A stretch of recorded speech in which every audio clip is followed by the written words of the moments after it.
Hi, welcome to Listen in Michigan. I'm Deborah Holchip, the editor of Michigan Today, and as you are well aware, it is presidential campaign debate season. Here to speak with me today is Aaron Kall, the director of the University of Michigan's #1 ranked debate team. In April, the team will be competing for the national championship against none other than Harvard. Aaron has some interesting things to say about the presidential candidates and their performance, about his team's prospects for the national championship, and he has some tips for us civilians about how we can best win debates in our regular lives. So let's go to Aaron, who's about to talk to us about his favorite time of year that only comes around once every 4 years. Here's Aaron.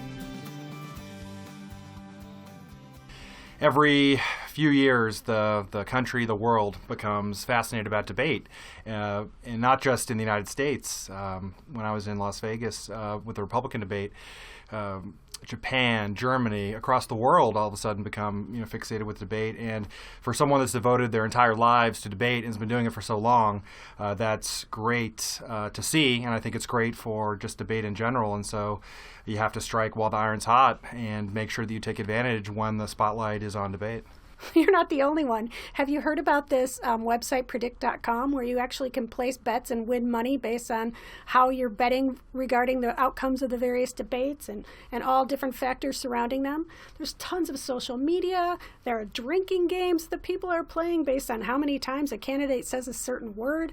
Like, what do you think about all this side activity around the debates? Anything that brings more eyes to the debate and TV screen, I think, is great. And I think a lot of these are products of social media. These are things you see on Twitter and Facebook that we may have not seen in debates 10, 20 years ago because those weren't so popular. But no, I've seen all of those, and the prediction markets themselves are great kind of to see who the public thinks is going to, who won the debate, eventually is going to be the nominees. Those are things that even real academics look to in terms of, well, if people are actually risking money on those things, then they must be serious. And so for a while, it was Marco Rubio was doing well. Then he had a poor debate performance. Donald Trump has done better recently. But no, all those things are great, and they bring more attention to the debates themselves. And I just think that this cycle has just shown in general the importance of debates.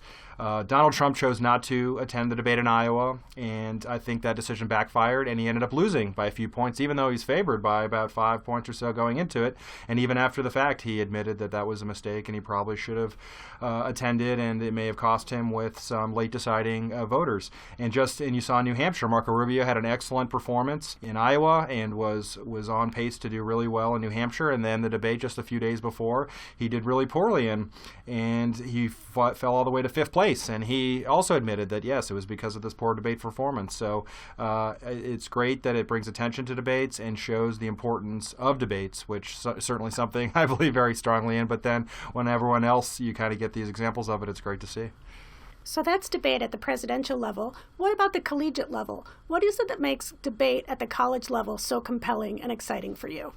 There's nothing like working with the best debaters in the country at a school like Michigan, competing against the other top colleges and universities, Harvard and Northwestern and Dartmouth and places like that. And so just kind of working with the best and smartest kids and then seeing them go against the best that the country has to offer, being at that highest level as someone who's really competitive and loves debate is something that I really enjoy. Well, and it's working out for you. Your team is ranked #1, right? The last coaches poll was released in December. They were ranked #1 in the country, just ahead of Harvard. And the goal for them is to kind of finish a little unfinished business from last year and try to win that first national championship for Michigan. We've been second place 4 times, 1989, 91, and then the last 2 years.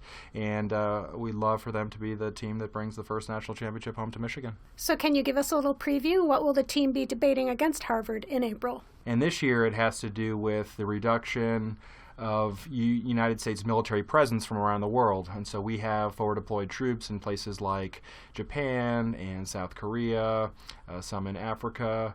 And when you're affirmative, you have to argue that it'd be a good idea to withdraw those troops take them somewhere else, bring them back to the United States. And when you're negative, you have to argue for various reasons why that'd be a bad idea. And you have to go affirmative and negative half the time and to make it even and make sure you have to argue both sides. And that's the overall resolution, and then you have a lot of sub-resolutions so the topic doesn't get stale. And so what effect would doing something like that have on the president, his agenda, our economy, our relations with other countries, our leadership and hegemony? And so there's a lot of kind of sub-issues about that. And so we'll, for the next few months, be preparing about that. And now with Justice Scalia's untimely passing, the kind of how that affects Congress, the political process, the president's agenda, whether he appoints someone and they get a vote, there will be, I think, an interesting intersection with that of politics and action like withdrawing troops. That could be a major issue come in April. So talk to me about this number one ranked team. Who are they and what makes them so spectacular? William Morgan and Joseph Krakoff, both of them were excellent high school debaters, one from the Washington, D.C. area and the other from Atlanta. And Will was the university's nominee for the Rhodes Scholarship this year. And so just a brilliant guy, does a lot of philosophy, is presented at international philosophy conferences, very well read in critical literature. And their kind of knowledge and research and all of that make them very formidable and very tough to defeat. And in addition to kind of the research they do and just their general smarts, their work ethic is, I think, unparalleled in the country.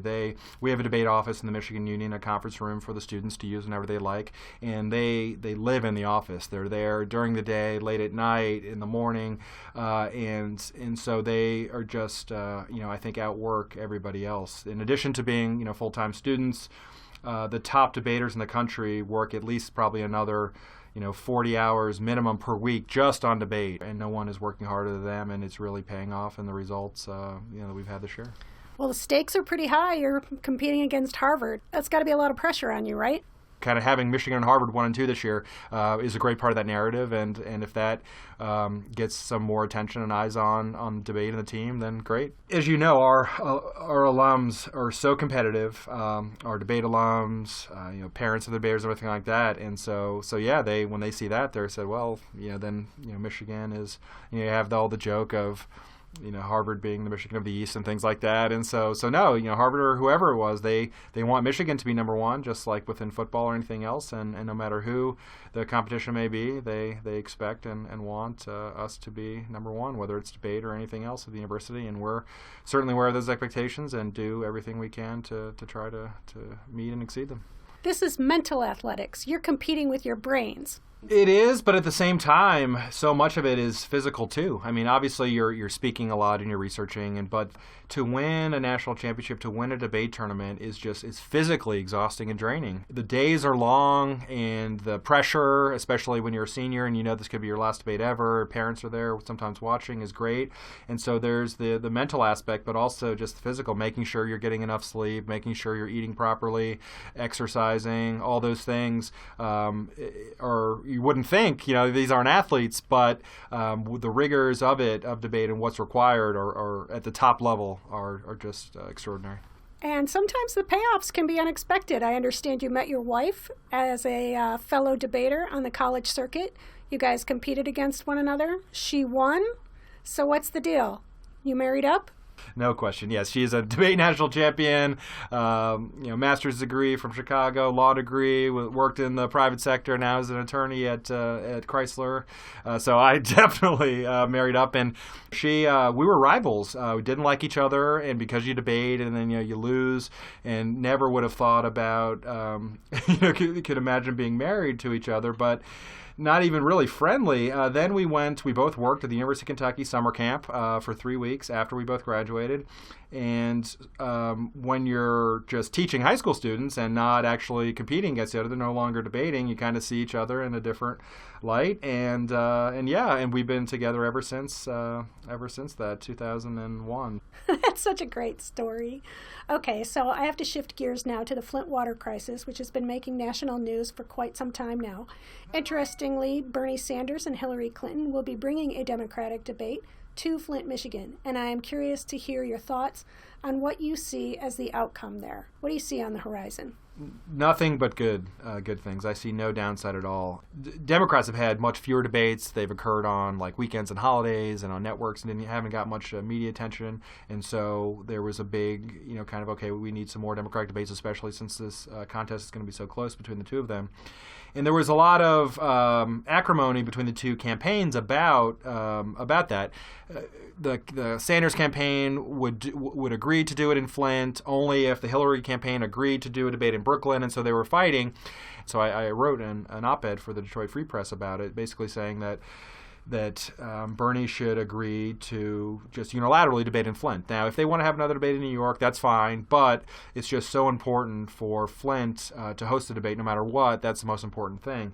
Because there's a debate in Flint in early March, that guarantees that the issue is going to receive the attention that it deserves in the run-up to the debate, during the debate, and then immediately following. And it also ensures that a good portion of the debate will be about Flint, about what went wrong, what we should be doing in the future, what can we do to mean that something like that will never happen again. And so I think it's just going to be great. I mean, you saw in this last debate, the death of Scalia dominated the first 15 to 20 minutes of the debate. I think the same thing will happen in Flint. I mean, it's not going to be the entire debate, but it's going to be a disproportionate amount of time and questions on it, which would never happen if it were held in somewhere else. And so I think all that's great, and it'll make sure that the spotlight remains on Flint. And also, I just think that it's going to be a great thing for the city of Flint. You're going to have all these people flying in from around the world, getting hotel rooms, renting cars, eating at restaurants, the media visibility, and so I think it's a win-win, and I'm so happy that they agreed to it, and I can't wait to attend and see how it goes. Okay, so now we're going to do a little something different. I want to do a little word association with you. So we're going to talk about each one of the candidates. I'm going to say the name, and you give me your first thoughts about how each of them has performed in this campaign season. So let's start with Bernie Sanders. I think Larry David. I know it's terrible, but I just the same thing with like Palin and Saturday Night Live when she was parodied. It's to me they're kind of like the same person, but. I think of him. I think in his debating. I think of his message, and for free college and things like that. But no, I just can't shake the association with him and Larry David. But he did the great thing about embracing it, going on Saturday Night Live. That's the only thing you can do. But no, I was a huge Larry David, Curb Your Enthusiasm fan, and I just every time I see him, I can't and hear him even just the voice. I think of him. So that's the thing. I'm sure you're not alone. Okay, so how about Hillary Clinton? I would say laughter. I think that her best tactic is during debates. Anytime there's something or she's on the ropes, she'll laugh and kind of play it off. And I think that's a kind of a really interesting technique that works for her. Okay, how about Jeb Bush? He's very measured. He's very serious, and I think he's become a much better debater as we've gone on, but very serious. Okay, that brings us to Ted Cruz. What's the first word that comes to your mind when you think of Ted Cruz in terms of his debate style? I'd say phony. I think that he's very polished, but sometimes I have a tough time thinking that what he's actually saying that he really believes. He's almost too good and too polished, and so I'm a little skeptical, I guess. Okay, that brings us to Marco Rubio. Aspirational. He's has a very forward-looking vision and an excellent speaker, and young, energetic. Can certainly see why he's attractive to a lot of people. And Donald Trump? Boisterous, great command of the room, and never backs down. Always double down. You think, he's have to apologize for some mistake. No, he'll just he'll become more involved and even more forceful about it. How about Christie? Yeah, I mean, I'd say a tank. He was real short in stature. I got to see him in Las Vegas, but so powerful. I mean, you saw him take down single-handedly Marco Rubio, and his line about there it is, or it's going to be something that we replay in debate history for forever, just like with the Ronald Reagan line, there you go again, and things like that. And so I think Rubio is very happy to see him no longer on the stage. His legacy may be that he stopped the kind of Rubio coronation. But Okay, and we'll end with Mr. Kasich. Sunny, optimistic. He always wants to rise above the fray, and no matter how kind of combative the debate stage gets, he believes in compromise and kind of working together, and always is trying to rise above the fray and present kind of a sunny disposition about what politics potentially could be. God love him. Okay, so before we wrap, I was curious if you, as a debating professional, could give us civilians some tips about how we could win debates in our own lives. What are some things we should keep in mind?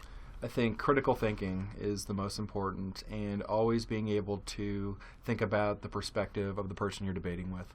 So, we know when debating, okay, here's our best points, but thinking critically and thinking almost like chess, many steps ahead, I think is important. So don't just say, okay, I'm just going to say all these things and just going to win. You're going to say, no, okay, here are my 3 best arguments, but what is my debate adversary's 3 best arguments, and then what is my response to those, and how is this going to kind of proceed back and forth. For most issues, there's always 2 sides, and so it's not like you're just 100% correct and there's no other competing side. You've got your major strong points, but then whoever you're debating is going to have them as well. So you need to think several steps ahead.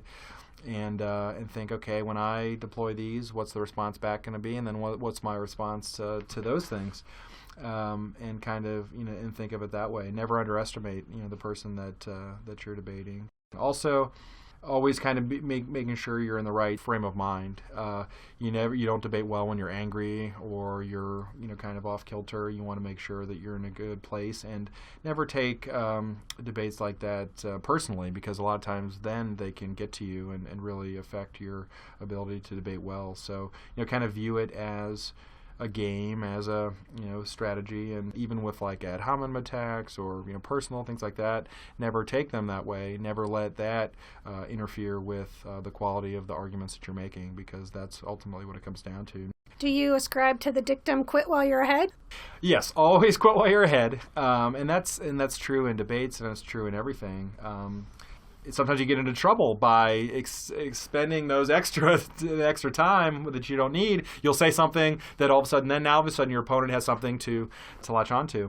So certainly quit while you're ahead. Or you talked earlier about negotiations. Sometimes being able to say yes and to accept something, a compromise, an offer, and just kind of knowing there's a lot of back and forth, and everyone's not going to get everything they want. But if both sides can kind of walk away feeling good and satisfied, then everyone is a winner and can be happy. Well, that seems like the perfect place to end. Thank you so much, Aaron Kall. Good luck to the team in April, and I hope you enjoyed listening. See you next time, and as always, go blue.